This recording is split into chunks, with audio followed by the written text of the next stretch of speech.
আল্লাহ পাক রব্বুল আলামিন পবিত্র মহাগ্রন্থ আল কোরআনে বলে দিয়েছেন, ওমা খালাকতুল জিন্না ওয়াল ইনসা ইল্লা লিয়াবুদুন,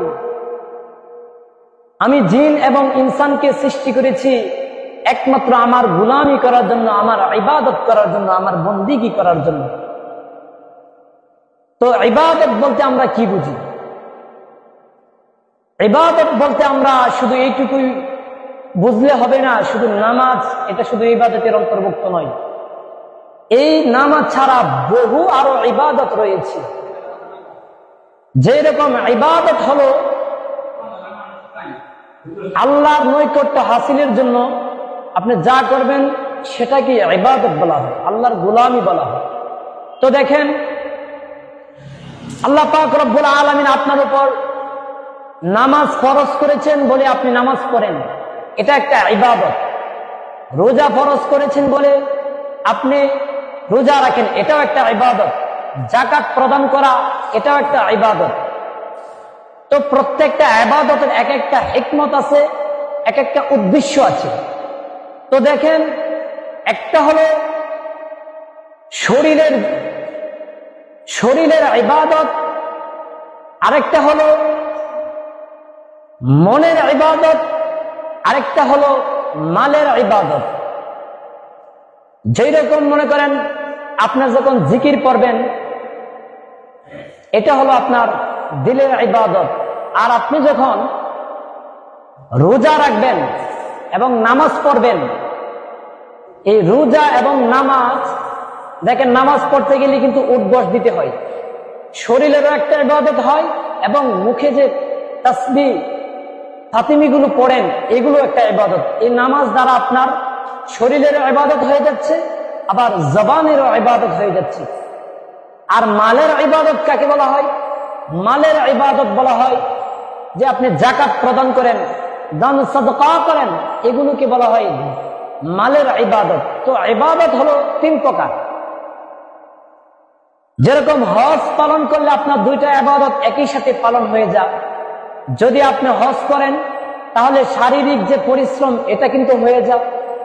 আবার যখন হজ যাইতে হলে অনেক টাকা অর্থকরীর প্রয়োজন হয়, সেই অর্থকরী ওখানে ব্যয় হয়। তাহলে এই ইবাদত দ্বারা, হজ নামক ইবাদত দ্বারা আপনার দুইটা ইবাদত পরিণত হয়ে যাবে, দুইটা ইবাদত পালন হয়ে যায়। যাই হোক, এই হলো ইবাদত তিন প্রকার। এই ইবাদত করতে গেলে আপনার অনেক কিছু বিষয় জানতে হবে, বুঝতে হবে। যেরকম মনে করেন আপনি ইবাদত করতে হবে, কিভাবে করতে হবে, কখন করতে হবে, কতটুক করতে হবে, কি পরিমাণ করতে হবে, কতটুক করে বিরত থাকতে হবে, পরহেজ করতে হবে, সেগুলো আপনার জানার দরকার।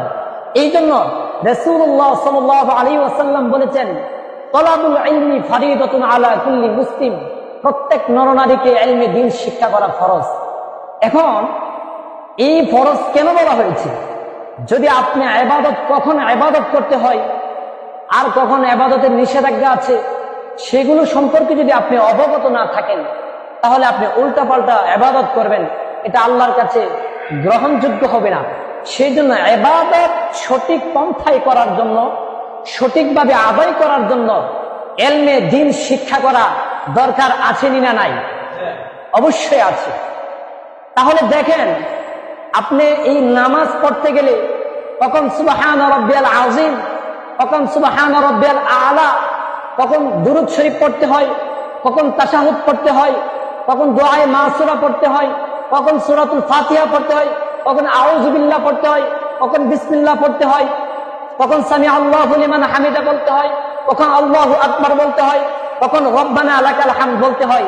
এটাকে আপনাকে অবশ্যই জানতে হবে।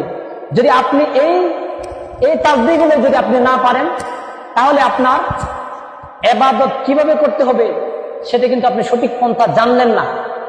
এই জানাটা আপনি আমার নর এবং নারী, পুরুষ এবং মহিলা প্রত্যেকের উপর এই ইলমে দ্বীন শিক্ষা করাটা ফরজ। এখন আপনাকে বড় একজন মুহাদ্দিস হতে হবে, বিষয়টা কিন্তু এমন নয়।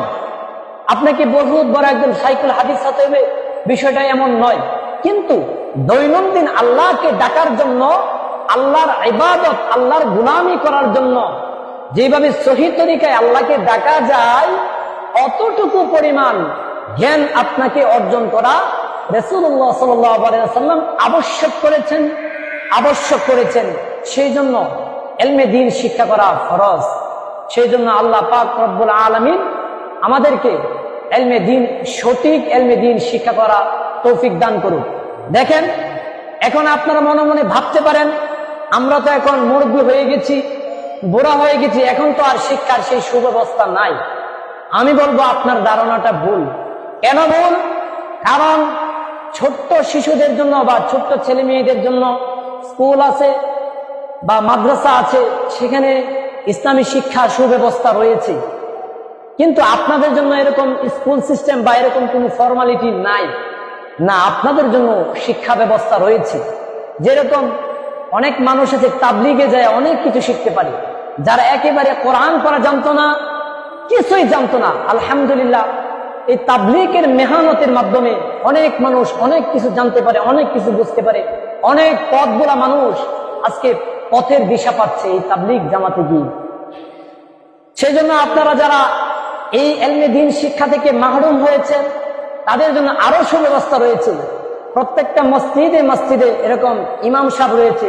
আপনারা ইমাম সাহেবের মাধ্যমে অল্প অল্প করে শিখেন। আপনারা একেবারেই শিখতে হবে বিষয়টা এমন নয়, আপনারা অল্প অল্প করে শিখেন। এই অল্প শিক্ষার মধ্যে আপনার মধ্যে আল্লাহ পাক রব্বুল আলামিন বারাকা দান করবে। দেখেন, তাও যদি আপনারা না পারেন, আপনাদের জন্য আরেকটা সুব্যবস্থা রয়েছে। সেই সুব্যবস্থাটা কি? যেই রকম রাসূলুল্লাহ সাল্লাল্লাহু আলাইহি ওয়াসাল্লাম যখন দুনিয়া থেকে চলে যাবেন, মৃত্যুর নিকটবর্তী হয়ে যাচ্ছেন, যখন দুনিয়া থেকে চলে যাওয়ার এমন একটি সময় উপক্রম হয়েছে, তখন সাহাবায়ে কেরামগণ জিজ্ঞেস করলেন, ইয়া রাসূলুল্লাহ, যখন আপনি এই দুনিয়া থেকে চলে যাবেন, এই আপনার এই নবুয়তির দায়িত্ব কে পালন করবে? রাসূলুল্লাহ সাল্লাল্লাহু আলাইহি ওয়াসাল্লাম সাহাবায়ে কেরামগণের এই প্রশ্নের জবাবে বললেন যে এই নবুয়তির দায়িত্ব পালন করবে সাহাবায়ে কেরামগণ। এরপর সাহাবায়ে কেরামগণ আবার জিজ্ঞেস করলেন, ইয়া রাসূলুল্লাহ, যখন এই সাহাবায়ে কেরামগণের জামাত খতম হয়ে যাবে, তখন এই নবুয়তির দায়িত্ব কে পালন করবে? তখন রাসূলুল্লাহ সাল্লাল্লাহু আলাইহি ওয়াসাল্লাম বললেন যে এই নবুয়তির দায়িত্ব পালন করবে তাবেঈনগণ। তারপর সাহাবায়ে কেরামগণ আবার প্রশ্ন করলেন, ইয়া রাসূলুল্লাহ, যখন তাবেঈনগণের জামাত খতম হয়ে যাবে, মৃত্যুবরণ করতে করতে যখন তাবেঈনদের জামাত খতম হয়ে যাবে, তখন এই নবুয়তির দায়িত্ব কে পালন করবে? তখন রাসূলুল্লাহ সাল্লাল্লাহু আলাইহি ওয়াসাল্লাম বলেন, তবে তাবেঈনগণ তার দায়িত্ব পালন করবে। এরপরে রাসূলুল্লাহ সাল্লাল্লাহু আলাইহি ওয়াসাল্লামকে আবার প্রশ্ন করলেন সাহাবায়ে কেরামগণ, ইয়া রাসূলুল্লাহ, যদি তবে তাবেঈনগণের জামাত যদি মৃত্যুবরণ করতে করতে খতম হয়ে যায়, তাহলে এই নবুয়তির দায়িত্ব কে পালন করবে? তখন রাসূলুল্লাহ সাল্লাল্লাহু আলাইহি ওয়াসাল্লাম বললেন, আইম্মায়ে মুজতাহিদগণ। তো এইভাবে ধারাবাহিকভাবে উলামায়ে কেরামগণ এই দায়িত্ব, নবুয়তির দায়িত্বটা পালন করবে।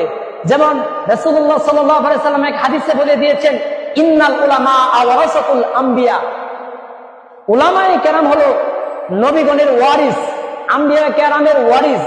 এখন যেহেতু নবী নাই দুনিয়াতে, এই মুহূর্তে নবী নাই, কিন্তু নবীর পরিবর্তে বা নবীর কায়াম মুকামে কোন একজন ব্যক্তি পৃথিবীতে বিদ্যমান আছে, সেটা রাসূলুল্লাহ সাল্লাল্লাহু আলাইহি ওয়াসাল্লাম 1400 বছর আগে আমাদেরকে বাতিয়ে গিয়েছেন, বলে দিয়েছেন যে ইন্নাল উলামা ওয়ারাসাতুল আম্বিয়া।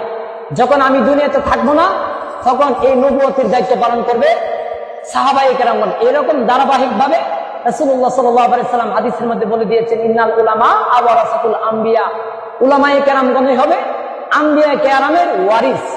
সুতরাং এখন যেহেতু নবী নাই, দুনিয়ার বুকে যেহেতু নবী নাই, নবীর দরজা তালা লাগা হয়েছে, আর এরপর আর কোন নবী দুনিয়াতে আসবে না।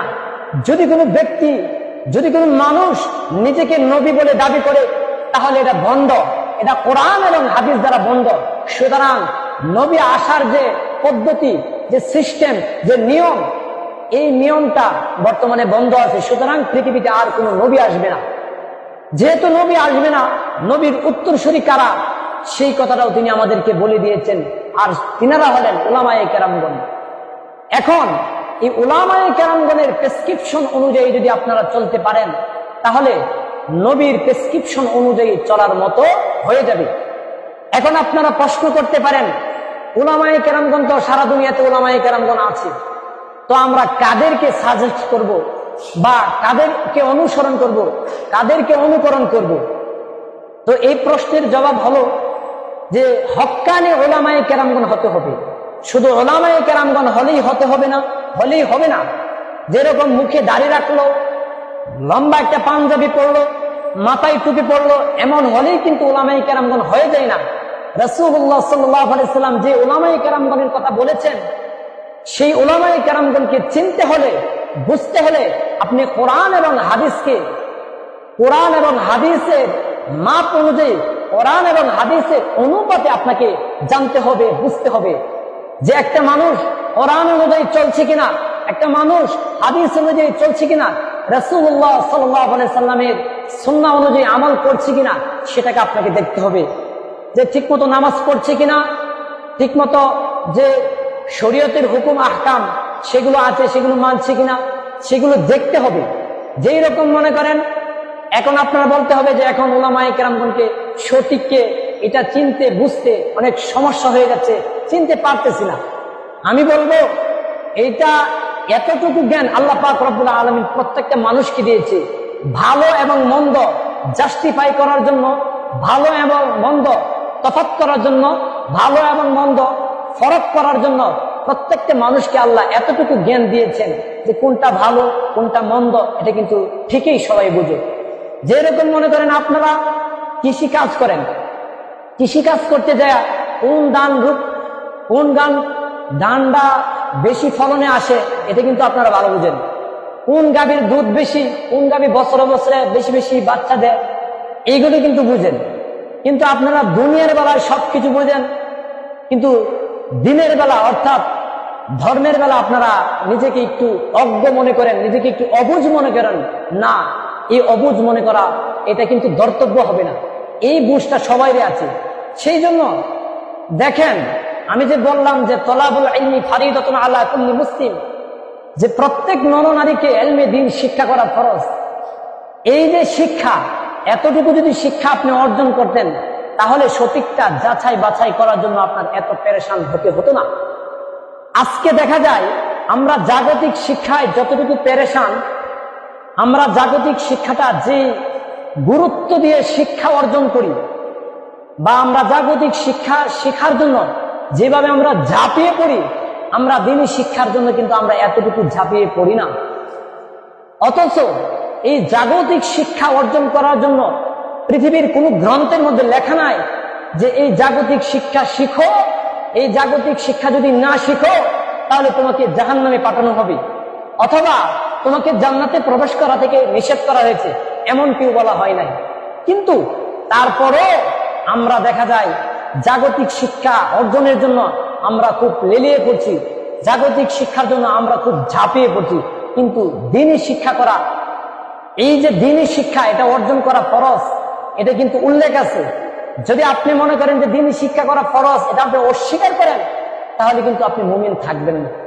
অথচ এমন একটি গুরুত্বপূর্ণ আবশ্যকীয় একটা কথা, আমরা তারপরও আমরা এই দ্বীনি শিক্ষা অর্জনের ক্ষেত্রে আমরা জাগতিক শিক্ষার মতো এরকম সময় দিচ্ছি না। আমরা কেমন মুসলমান, আমরা কেমন মুসলমান যে দেখেন আজকে